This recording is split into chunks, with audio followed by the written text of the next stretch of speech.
All right, good morning or afternoon, depending on. All right, the bell has rung, which means you are to begin with your do nows because everything is a little weird just with the amount of time, with days off with the storm last week. So we're just going to get started here. Everything's by day because when I was recording this, I wasn't sure if we were going to have Friday off or Thursday, just Thursday and Friday. So everything's going to be by days. So at this point, can everyone take out their vocab and begin defining the following terms? And while you're working on that, today we're going to do our do now. We're then going to transition to our quiz and then transition into our lecture of the day. So everyone should be working. You have about 2 minutes.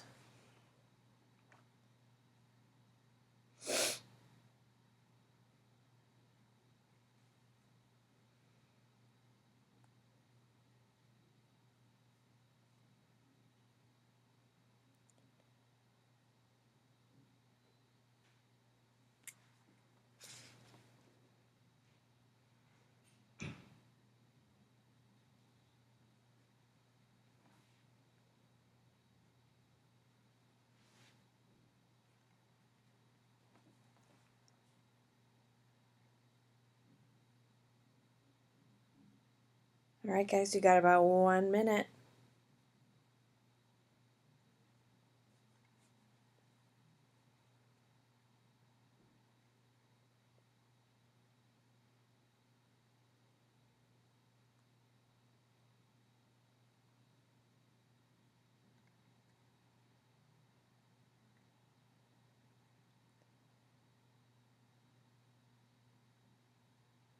All right, in fourth period, Lily in fourth, Madison in sixth, and Desiree in seventh. Can you please tell your class you have 30 seconds?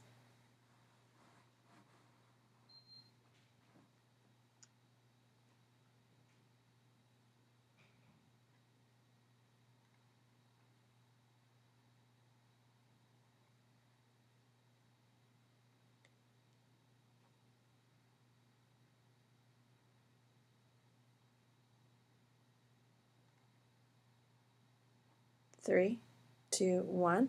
All right, Lily's going to run my do now in fourth. Everyone should be trading and grading on Lily's request in fourth, Madison's request in sixth, and Desiree's request in seventh.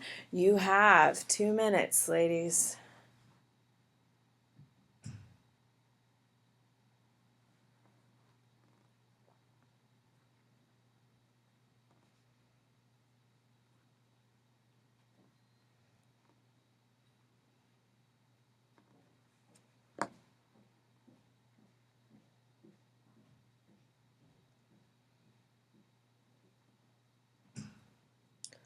One minute.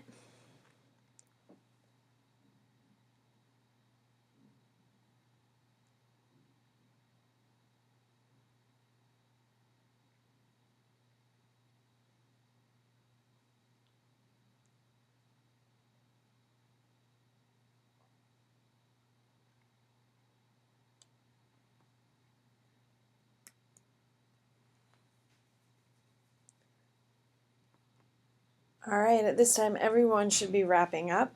And fourth period, Nina, can you please go get new quiz sheets off the shelf? They are going to be on the shelf. Make sure they're 10-question quiz. So in fourth, Nina, can you help me out? Tyrese in sixth period, can you please help me out? And Simone in seventh period, please go to the shelf, pick up brand new quiz sheets, and please pass them out. I'm going to give you about 1 minute to do that. And then please make sure for everyone else to put your name on all 4 columns. At this point, Nina, Tyrese, and Simone are passing out the papers to everyone. And everyone should have everything off their desk ready to go. There is no cheat sheets. There's no vocab packets out. Everything should be completely off your desk. So thank you, Nina, Tyrese, and Simone for passing them out. They're on the shelf in the front labeled 10-question quiz.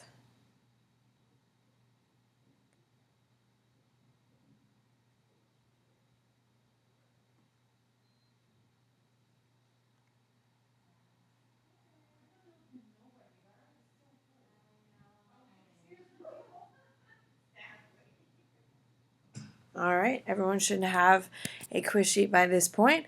Everyone should be ready to go. Here is your first 5.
All right, 10 seconds.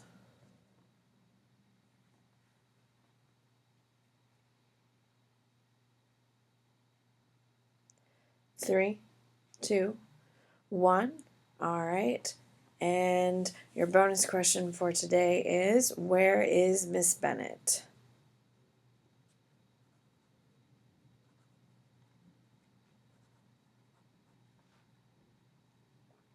All right, at this point, everyone should be trading and grading. Everyone should be trading and grading. Let's go. All right. In a 4th period, Ellie, will you please call out your answers? In 6th period, Macy, can you call out your answers? Or whoever has Ellie's in 4th, whoever has Macy's in 6th, and whoever has Dibs's in 7th, please call out their answers now.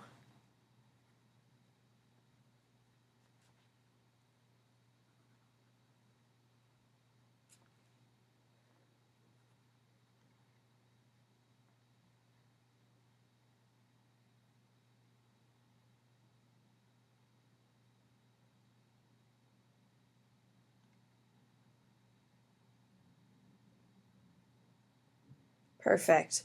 What I would like you to do is please total it up for the day. The answer to the bonus question is California. Total it up for the day. Please make sure your name is at the bottom and the total of the week is at the bottom. In 4th period, please pass your quizzes to Julian.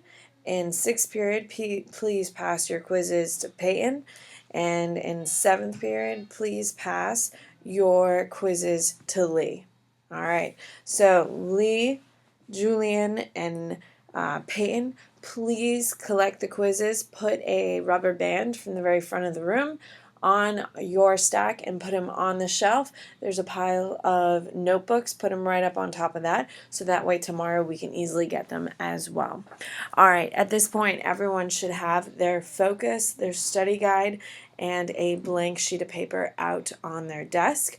We are going to begin this week's content. Now, this week's content is going to be scans, which is how we look at the brain. Now, next week, our content is the parts of the brain. This week, we're really talking about how we look at the brain, how we analyze the brain, and how we get insight into how the brain functions. So the first part that we're going to look at is something that we actually have already covered, which is really nice. Like I said, a lot of this content is going to be overlapping throughout the year.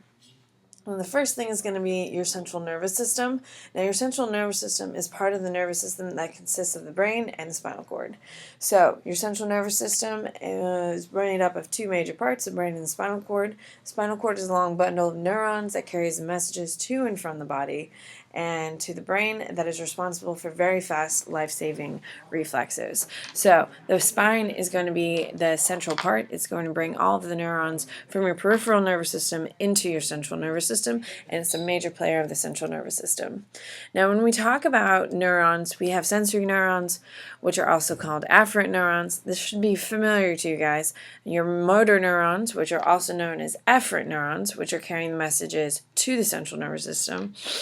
And then your interneurons, which are only found in the spinal cord and in the brain. And they're going to be the ones processing all the information. So your sensory neurons carries information to the central nervous system. Your motor sends information from your central nervous system, and your interneurons are inside your service. Like I said, everything we do is just going to continue to build on one another. So neuroplasticity is really where we're going to start picking up. When we talk about neuroplasticity, it's the ability to change from the structure and the function of the cell involved in a trauma. Now, neuroplasticity is going to be how your body responds. Every single one of us have been injured at some point, whether it was a severe injury or a minimal injury. Our body has grasped, changed, and has evolved to it. I've broken both my arms, I've broken my foot a couple times. All those different types of things are going to affect the way we see things and how things work. Now, when we talk about the spinal cord reflex, what is it? Is the information is going to go from your sensory neurons all the way up to hit your spinal cord, then to the brain. Once it hits your brain, your interneurons are then going to process it. Then it's going to send out motor neurons, and it's going to move your muscles away or move your whole arm away from the actual flame, which is the example here. Now, the peripheral nervous system, or the PNS, is going to be based on all the nerves and neurons that are not contained in the brain, the spinal cord, but run through the body itself. And it's divided into the somatic, the autonomic. Okay, so I'll let you write that down.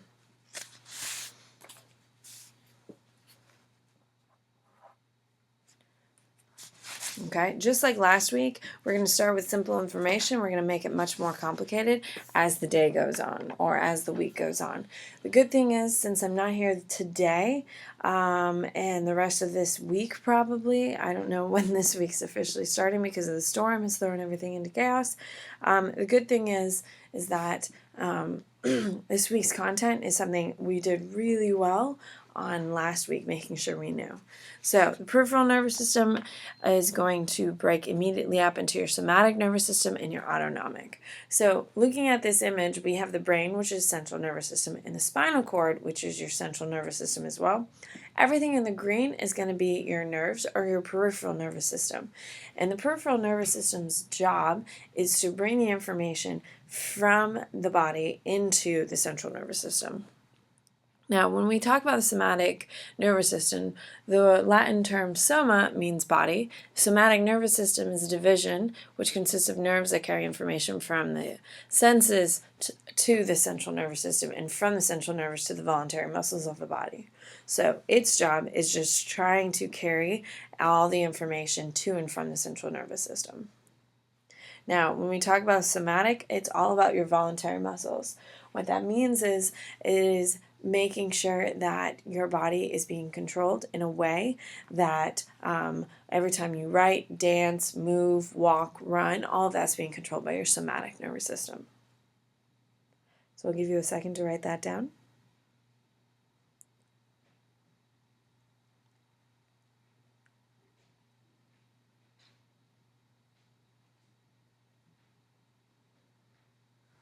All right.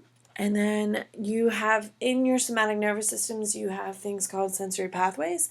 And these are nerves. Last week we talked about nerves, how they're a bundle of axons put together. Nerves come from the sensory organs to the central nervous system, consisting of sensory neurons. So a sensory pathway is where your nerves are connecting to make sure that information is being passed to your central nervous system. All of your nerves are going to be hardwired into your sensory pathways, and your sensory pathways are hardwired to your spine in order to get that information from your muscle tissue or your sensory organs into your spinal cord, which will then send it right to the brain. Now, your motor pathway are nerves from the CNS to the voluntary muscles consisting of motor neurons. So sensory pathways are going up to the spine to get to the brain, and your motor pathways are coming down from the brain, from the spinal cord, out to the muscles. One's receiving afferent, of course, for sensory, and the other ones are receiving efferent, which are, of course, for your motor neurons. Now, your autonomic nervous system, in contrary to your somatic nervous system, is at the division of the peripheral nervous system consisting of nerves that control all the involuntary muscles, organs, glands, sensory pathway nerves coming from the sensory organs to the central nervous system.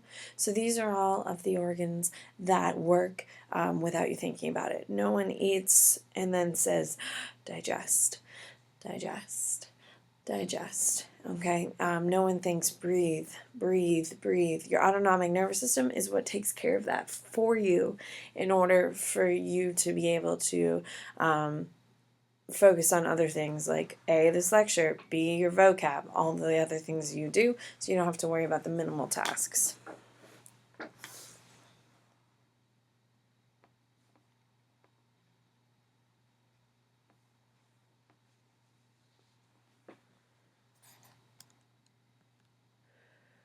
So when we talk about the autonomic nervous system, one of the big things, or the next major layer to it, is your sympathetic division or fight or flight system. Now, fight or flight is going to be a concept we're going to be talking about for a very, very long time, and we're going to cover a ton of information about it. It's a part of the autonomic nervous system, and it's responsible for reacting to stressful situations and events with bodily arousal. What that means is while you're in a stressful situation, maybe a car accident or something, someone swerves into your lane, that quick jerk of the steering wheel in order to veer off and avoid the other car coming in the direction, that is your sympathetic nervous system getting involved.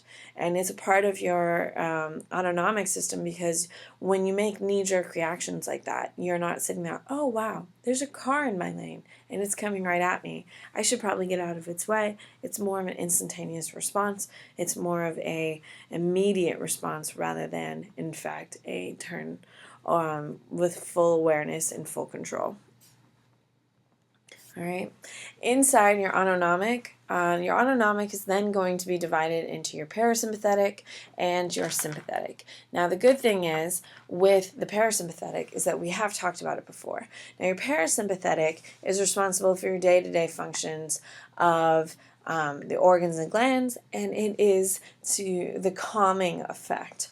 When we get all, like for instance, using the same example, when a car crosses into our lane in front of us, our heartbeat increases like crazy, and all of a sudden we start getting shortness of breath, all that stuff, because our body's responding. Your parasympathetic is what, once the entire situation is over, it calms you down. Okay, it's the one that is bringing your body back down to normal. It's the slowing of the breath. It's the sweating, which is cooling your body down. All those different types of things fall into your parasympathetic. Now, when we talk about the parasympathetic, if you look to the left, it increases salvation.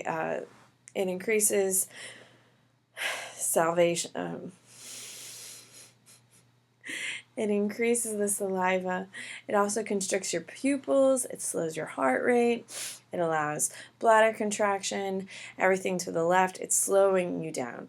Your sympathetic, which is going to excite your body in order for you to respond more effectively, is going to increase your heart rate, inhibit your bladder, decrease digestive function of the stomach, and decrease salivation. Okay, so we're going to see how it goes back and forth. All right, so now what we're going to do is I'm going to switch to, and we are going to fill out number 3 on your focus question. I'm going to write it on a blank sheet of paper, but you should be writing this directly onto your focus questions. There's no point doing it twice. You will notice this is awfully similar to what we did last week, and that is how we're going to go from there. Okay, so here we go. So the nervous system.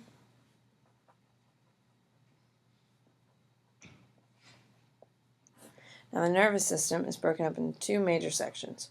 First one is your central. Like I said, this is your focus that I'm working on right now. Inside of it is your spine and your brain. And this uses interneurons to process all information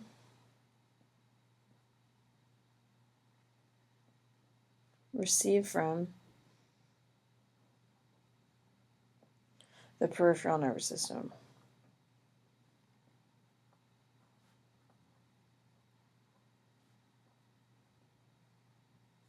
Inside your central nervous system, you have the brain.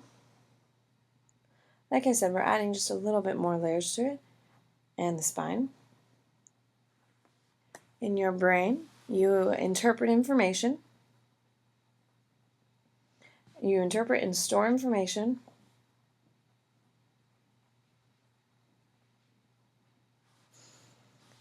And make decisions. Your spinal cord connects the brain to the body and reacts with reflex. Okay, so your central nervous system is the spine and the brain. It uses interneurons to produce all information received from the peripheral nervous system, and your central nervous system is broken down into the brain and to the spine. With your brain, it interrupts and stores information and makes all your decisions, while your spine connects the brain to the body and reacts with the reflexes. Okay, so next we move on to the peripheral. Now your peripheral is obviously the much more complicated.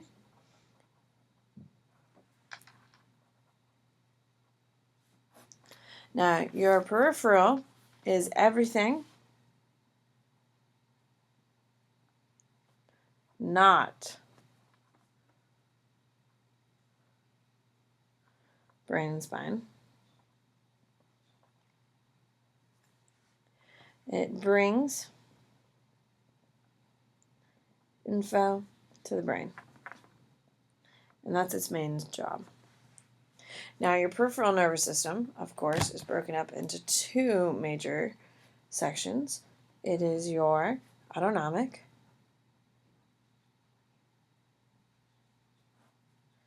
and your somatic. Now your autonomic is automatic, and it regulates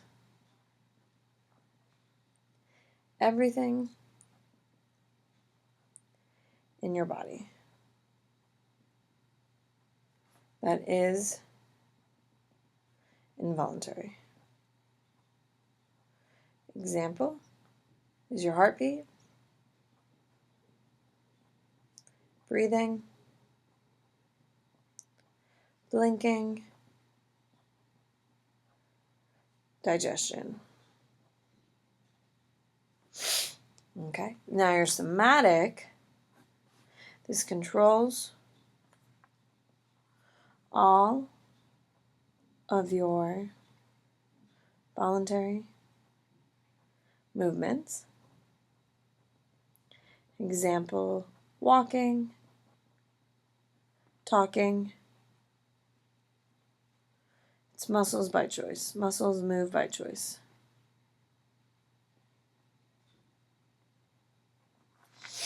Okay. Now, your autonomic, completely controlled by your brain without your awareness in order to make it much more effective.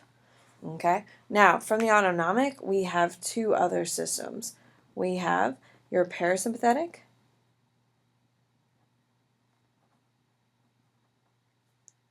and your sympathetic.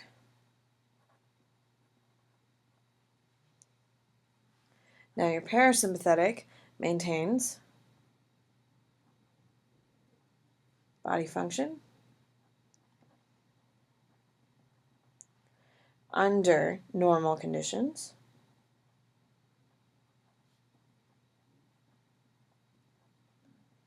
Example, normal heartbeat,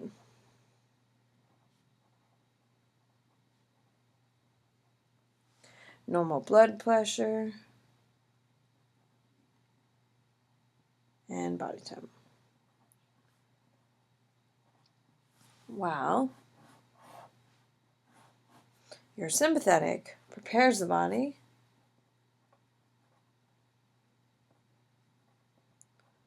to react and use energy in times of stress. Example, sweating, high blood pressure, and rapid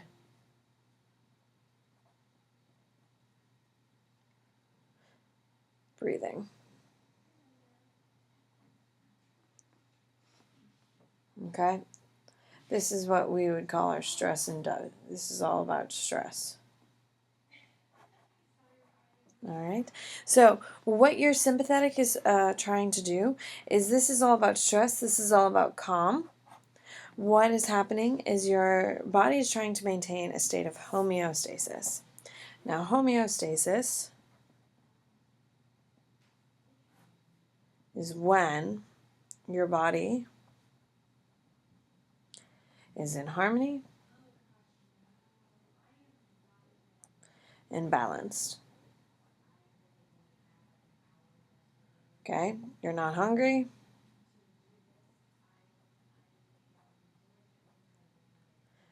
But not full. Parasympathetic and sympathetic balance you out. Okay, so the whole goal of both your parasympathetic and your sympathetic is to ensure that everything comes to a homeostasis or everything's balanced out. Now, in a real world situation, are we all balanced out? No. However, the goal is to be essentially balanced out. So, now, I know this all can fit there, so don't you dare say that you can't, because this is my original, which you can see all the same information is there. So it does fit. So do the best you can. I really appreciate that. So your nervous system, it's going to start with the central nervous system, which is your brain and spine. Your brain is going to interpret and store information, while your spine is going to connect the brain to the rest of the body. The rest of the body, of course, is going to be your peripheral nervous system. And in your peripheral nervous system, you have the autonomic and the somatic. The somatic is going to control all of your voluntary muscle movement or doing things because you enjoy walking, talking, writing, those types of things, while your autonomic regulates everything else, your organs, your heartbeat, all that. And of course, your autonomic is broken up into your parasympathetic and your sympathetic. Parasympathetic is going to calm the body, while the sympathetic is going to react to stress and stress yourself out in order to react more effectively. The balance between the parasympathetic and the sympathetic is, of course, the homeostasis. So the whole goal of this whole thing is to achieve that homeostasis. Now, when we deal with the nervous system, as you can see, this is pretty similar. We have a little bit of new information from what we covered from last week. Everything builds on itself. Everything builds. So it sounds like this is a little redundant. It should be, and that's a good thing. There's nothing wrong with that. Okay? Nothing wrong with that at all. So, transitioning back into my PowerPoint, I do want to cover a couple of things. Now, when we talk about the parasympathetic and the sympathetic nervous systems, I went too far. When we talk about the parasympathetic and the sympathetic nervous systems, we're going to see that things are going to get a little complicated. Okay? When we talk about how things work and how things react. We're talking about the major components of it. Now, some of the things that I do want to cover is, if you look at this whole diagram, pulls in two of the big ones that I really do like. As you can see on the left, you have your central nervous system, which is your brain and your spine, and the green is all your peripheral. And that is going to be autonomic. And I'm going to make a quick little chart. If you look at question number 4 on the back of your focus, that is what I'm going to start addressing here now. Now, when you're looking at number 4 in the back, list the responsibilities of the sympathetic and parasympathetic. I'm going to be looking at this. You look at this, and we'll make up our list, and I'll show you what mine looks like at the end. So sympathetic, and then your parasympathetic. Okay, maintains bodily function. So just making a quick little chart. Okay, so normal body functions.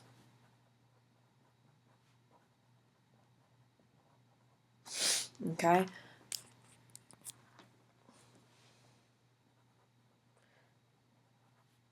Normal heartbeat.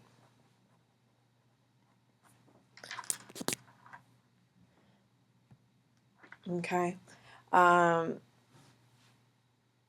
Normal digestion.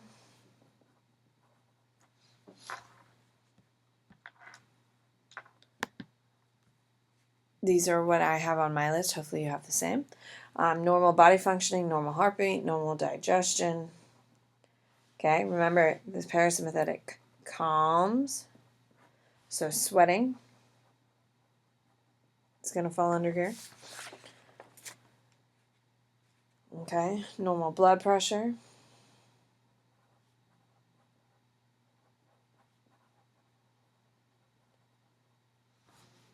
Normal body temp.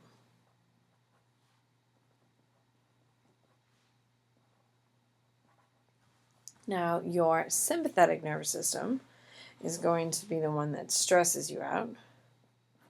Okay, and this is going to have dilated pupils. Okay, very little salivation, increased heart rate,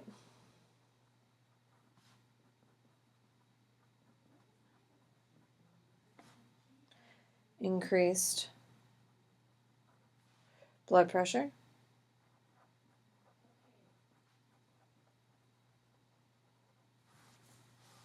increased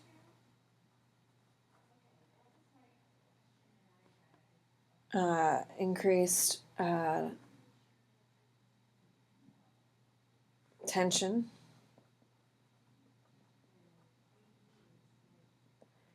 in breathing. Okay, it's a little bit harder to breathe, shorter breaths. Okay, it's a pretty good list so far. When you keep in mind with your sympathetic to your parasympathetic, they should be opposites. So if you've dilated pupils, you have calm, you have normal pupils, pupil size, and normal salivation. All right, so I've already answered questions number 3 and questions number 4. Like I said, this content should be pretty easy. Now, keep in mind, we are only together maybe if we go to school on Friday. You're testing on Thursday, so Tuesday, Wednesday in the classroom. Hopefully you see this is pretty straightforward. Tomorrow's lecture is going to be on all of your scans and systems, all those different types of information. All right, guys. Well, I'm going to let you have the remainder of class. I'm assuming that you've probably had to stop because at different points I went a little too fast, maybe during your quiz, your do know, whatever you needed. So I will let you have the rest of class to fill in what you need, and we'll see you in the next lecture. Anyway, have a great rest of your day. Thanks for everything you do. Bye.